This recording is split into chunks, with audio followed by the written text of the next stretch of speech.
एक सवाल जो झकझोर देता है। हर देश की एक आज़ादी की तारीख होती है, लेकिन बहुत कम देशों के पास अपने संविधान को अपनाने का गर्व होता है। भारत आज़ाद हुआ था 15 अगस्त 1947 को, लेकिन भारत ने खुद को राष्ट्र माना 26 जनवरी 1950 को।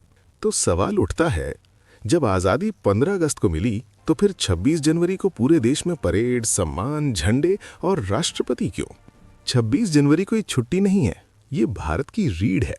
ये वो दिन है जब एक गुलाम देश कानून के बल पर खुद का मालिक बना।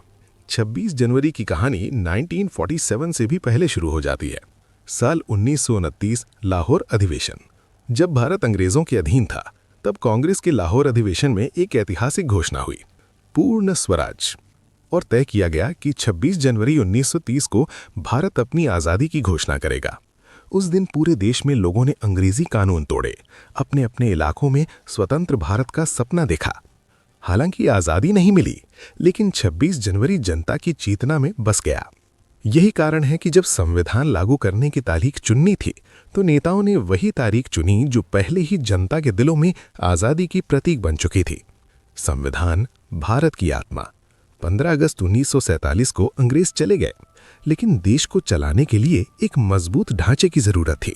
संविधान निर्माण, 2 साल 11 महीने 18 दिन, 299 सदस्यों की संविधान सभा, 114 दिन की खुली बहस, और अंत में बना भारत का संविधान, दुनिया का सबसे लंबा लिखित संविधान। इसका नेतृत्व किया डॉक्टर भीमराव अंबेडकर ने। 26 जनवरी 1950 को यह संविधान लागू हुआ। यहीं से भारत बना sovereign, socialist, secular, democratic Republic. Republic का असली मतलब। रिपब्लिक का मतलब सिर्फ इतना नहीं कि राष्ट्रपति है। रिपब्लिक का मतलब है राजा नहीं, वंशवाद नहीं, किसी एक परिवार का शासन नहीं। जनता सर्वोच्च, कानून सर्वोच्च, संविधान सर्वोच्च।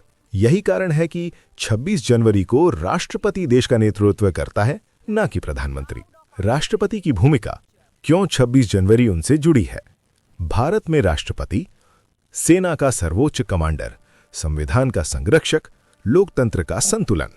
26 जनवरी को राष्ट्रपति तिरंगा फहराते हैं, परेड की सलामी लेते हैं, वीरता पुरस्कार देते हैं, संविधान के प्रति शपथ दोहराई जाती है। ये दिन याद दिलाता है, सत्ता सरकार के पास हो सकती है, लेकिन संविधान राष्ट्रपति के पास सुरक्षित रहता है। रिपब्लिक डे परेड ताकत नहीं, संतुलन का प्रदर्शन। राजपथ, अब कर्तव्य पथ पर होने वाली परेड सिर्फ हथियारों की ताकत नहीं दिखाती, ये दिखाती है भारत की विविधता, राज्यों की संस्कृति, सेना का अनुशासन, लोकतंत्र का आत्मविश्वास। हर झांकी ये बताती है भारत एक विचार है, सिर्फ सीमा नहीं। वर्तमान भारत और 26 जनवरी की प्रासंगिकता। आज जब सोशल मीडिया पर भ्रम फैलता है, लोकतंत्र पर सवाल उठते हैं, दुनिया अस्थिर है, तब 26 जनवरी याद दिलाता है, भारत कानून से चलता है, भावनाओं से नहीं, संविधान से समझौता नहीं। आज का भारत अधिक सतर्क है, अधिक आत्मनिर्भर है, अधिक वैश्विक भूमिका निभा रहा है, और ये सब संभव है क्योंकि संविधान ने देश को स्थिर रखा। 26 जनवरी और आम नागरिक। 26 जनवरी सिर्फ दिल्ली की परेड नहीं है, ये स्कूल में झंडा फहराना, बच्चों का भाषण, सैनिकों को याद करना, संविधान पढ़ने का दिन। देशभक्ति सिर्फ नारे नहीं, देशभक्ति है कानून मानना, वोट देना, अफवाह न फैलाना, एकता बनाए रखना। आज की पीढ़ी के लिए 26 जनवरी का संदेश।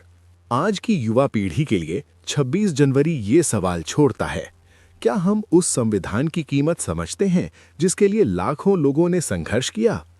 अगर आप स्वतंत्र बोल सकते हैं, अपनी सरकार चुन सकते हैं, अपने धर्म का पालन कर सकते हैं, तो ये सब 26 जनवरी की देन है।